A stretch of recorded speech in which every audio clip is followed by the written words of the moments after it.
Consider this GATE 2002 question on functional dependency. Okay, ये question means इस question में बहुत ही इंपॉर्टेंट, बहुत ही अच्छा कॉन्सेप्ट है। क्या कॉन्सेप्ट है कि जैसा कि मैं ऑलरेडी बता चुका हूं कि जो फंक्शनल डिपेंडेंसीज होती हैं वो किस पर डिफाइन की जाती हैं, स्कीमा पर। जो रिलेशन स्कीमा होता, जो एट्रीब्यूट्स होते हैं उस पर डिफाइन की जाती है। ओके, मीन्स जैसे कि आपने ईआर मॉडलिंग से जो ईआर डायग्राम था उसको टैबलर फॉर्म में कन्वर्ट किया, तो जब टैबलर फॉर्म में रिलेशनल मॉडल में कन्वर्ट किया, अब डेटा को फिल करना है तो डेटा की एंट्री किस तरह से होगी, ओके, टेबल कैसे फिल की जाएगी, टपल्स कैसे फिल की जाएंगी, वो बेस्ड होगा on functional dependencies. Functional dependencies relation के स्कीमा पर डिफाइन की जाती हैं।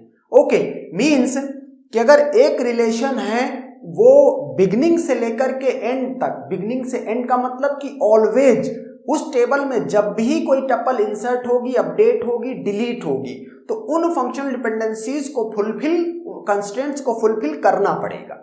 ओके, अब कॉम्पिटिटिव एग्जाम्स में क्वेश्चन अलग अलग तरीके से आता है। एक क्वेश्चन जैसे इस तरह से आ जाता है कि कोई एक इंस्टांस दिया हुआ है और पूछ रहा इस पर्टिकुलर इंस्टांस में कौन कौन सी फंक्शनल डिपेंडेंसी होल्ड कर रही है, जैसा कि गेट 2000 का क्वेश्चन था। ओके, यहां पर ये जो गेट 2002 का क्वेश्चन है, ये इंस्टांस तो जरूर गिवन है, ओके, लेकिन यहां पर फंक्शनल डिपेंडेंसी की जो मींस जो बात की जा रही है वो रिलेशन स्कीमा पर है। ओके, ये पूरा क्वेश्चन पढ़ के समझ में आएगा। Given the following instance of a relation schema R A B C. Okay, R A B C एक रिलेशन स्कीमा है, उसका एक इंस्टांस गिवन है। Okay, we can conclude that, अब जो भी कॉन्क्लूड करना है वो किसके पर्सपेक्टिव में है, relation schema R A B C के पर्सपेक्टिव में है। ओके, तो कहता है पहला ऑप्शन है A functionally determines B, okay, and B functionally determines C. मतलब एक फंक्शनल डिपेंडेंसी है ए डिटरमाइंस बी और दूसरी है बी डिटरमाइंस सी। ओके, दूसरा ऑप्शन है A functionally determines B and B does not functionally determine C. तीसरा है B does not functionally determine C. चौथा है A does not functionally determine B and B does not functionally determine सी।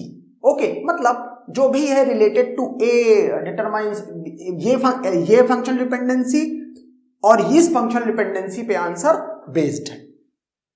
अब हम क्या करेंगे कि इस पर्टिकुलर इंस्टांस में अभी क्या फंक्शनल डिपेंडेंसी होल्ड कर रही है, पहले ये चेक कर लेते हैं। तो मैंने कॉन्सेप्ट क्या बताया था फंक्शनल डिपेंडेंसी चेक करने का, कि अगर a टू बी होल्ड कर रही है और if t1a equal to t2a then there must be, if a to b functional dependency is holding in that relation, it means there must be t1b equal to t2b. Okay, और मैंने ऐसा एक concept बताया था जल्दी solve करने के लिए कि आप जैसे a कह रहा है अल्फा a है, ओके, अल्फा टू बीटा जिसमें अल्फा a है, तो सिर्फ आप अल्फा की कॉलम पे देखो कहां पर दो टपल में t1 अल्फा और t2 अल्फा सेम है, सिर्फ सेम को देखो, डिफरेंट में कोई प्रॉब्लम होती नहीं कभी। ओके, डिफरेंट होता है जब तो बोलते हैं just don't care, the functional dependency alpha to beta is still holding there. तो अब यहां पर मैंने कहा a डिटरमाइंस b, इसको चेक कर रहा था, तो t1 इक्वल टू t2a है। अब मैं क्या करूंगा, t1b इक्वल टू t2b को भी देखूंगा, चूंकि t1a और t2a सेम था, यहां पर t1b इक्वल टू t2b था, मैंने कहा इसका मतलब a टू b होल्ड कर रही है इस पर्टिकुलर इंस्टांस के लिए। सिमिलरली 1 2 नहीं देखूंगा क्योंकि डिफरेंट है, जस्ट डोंट केयर। 2 2 को देखूंगा, a में 2 2 को, तो ये क्या बोलूंगा कि अगर t1 इक्वल टू t2 है तो t1b इक्वल टू t2b होना चाहिए 3 3, एंड देयरफॉर इसका मतलब क्या हुआ कि a to b is holding in this particular instance. Okay, question है given the following instance of a relation schema RABC and we can conclude that, इस schema के बारे में हम क्या कॉन्क्लूड कर सकते हैं। ओके, तो इस इंस्टांस के बारे में हमने कॉन्क्लूड कर दिया कि a टू b होल्ड कर रही है। ओके, अब B2C को चेक कर लेते हैं। B2C में देखो यहां पर T1 और T2 में B की वैल्यू सेम है, लेकिन T1C not equal to T2C।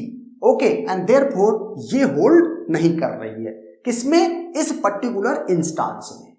Okay, अब जैसा कि आप जानते हो कि जब फंक्शनल डिपेंडेंसी की हम डेफिनेशन हमने पढ़ी थी, तो हमने कहा था कि the functional dependency alpha to beta is defined on a given schema, and अगर वो फंक्शनल डिपेंडेंसी उसमें होल्ड कर रही है तो कहता है in every relation R R. Okay, in every relation R R मतलब in every instance R R. R R का मतलब एक आर जो है नेम था रिलेशन का, और दूसरा आर क्या था? स्कीमा था। Okay, for every tuple pair T1 comma T2, और फिर function T1 alpha equal to T2 alpha है तो T1 beta equal to T2 beta होना पड़ेगा अगर अल्फा टू बीटा होल्ड कर रही है तो। ओके, तो यहां पर इस पर्टिकुलर इंस्टांस के लिए ये दो चीजें हमने कॉन्क्लूड कर दी। ओके, अब हम बात करते हैं, तो कहता है A functionally determine B and B functionally determine C। तो चूंकि B C इसी पर्टिकुलर इंस्टांस में ट्रू नहीं है तो इसका मतलब ये तो ऑप्शन नहीं है। ओके, B को पढ़ते हैं, A functionally determines B and B does not functionally determine C। Okay, ऐसा लग रहा है, यही तो ये कहना चाह रहा है कि A functionally determine B and B does not functionally determine C। ये लग रहा है B ऑप्शन करेक्ट है। लेकिन याद रहे, ये जो दो फंक्शनल डिपेंडेंसी होल्ड कर रही हैं, होल्ड नहीं कर रही हैं, ये किसके लिए है? ये इस पर्टिकुलर इंस्टांस के लिए है। ओके, जब स्कीमा की बात की जा रही है तो कहता है एवरी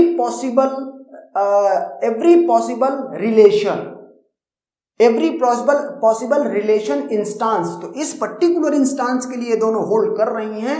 कोई इंस्टांस बदलेगा तो क्या सिनेरियो होगा, इसके बारे में ये कुछ कहा नहीं जा सकता है।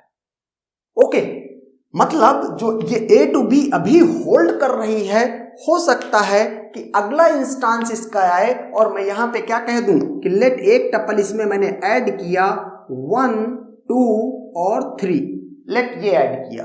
तो अब आप देख लो कि पहले होल्ड कर रही थी, लेकिन अब अगर इसका एक पेयर मैं ये पकड़ूं T1 T2 1 1 A में वैल्यू सेम है, T1 इक्वल टू T2 है, लेकिन यहां पर देख लो T1B इक्वल टू T2B नहीं है।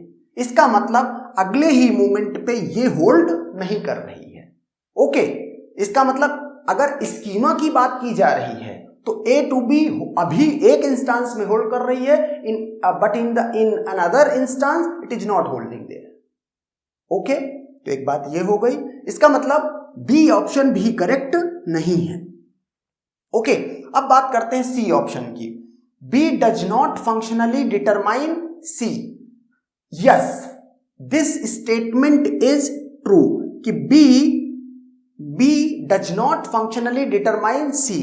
मीन्स सपोज करो कि इस स्कीमा में वैसे तो इनफाइनाइट नंबर ऑफ इंस्टांसेस हो सकते हैं। ओके, लेकिन अगर एक इंस्टांस भी उन इनफाइनाइट नंबर ऑफ इंस्टांसेस में से अगर एक इंस्टांस भी ऐसा है जिसके लिए B does not functionally determine C, ये होल्ड कर रहा है।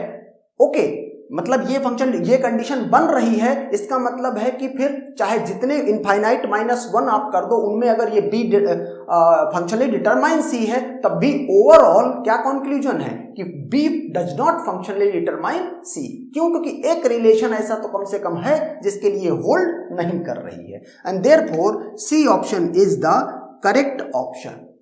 ओके, डी ऑप्शन भी करेक्ट नहीं है। डी ऑप्शन क्या है? A does not functionally determine B और B does not functionally determine C। तो B does not functionally determine C ये तो ठीक है, लेकिन A does not functionally determine B ऐसा हम बोल नहीं सकते हैं। क्यों नहीं बोल सकते हैं? अभी तो मैंने इसका एक इंस्टांस ये करके दिखाया है, हो सकता है कि ऐसा इंस्टांस कभी आए ही ना।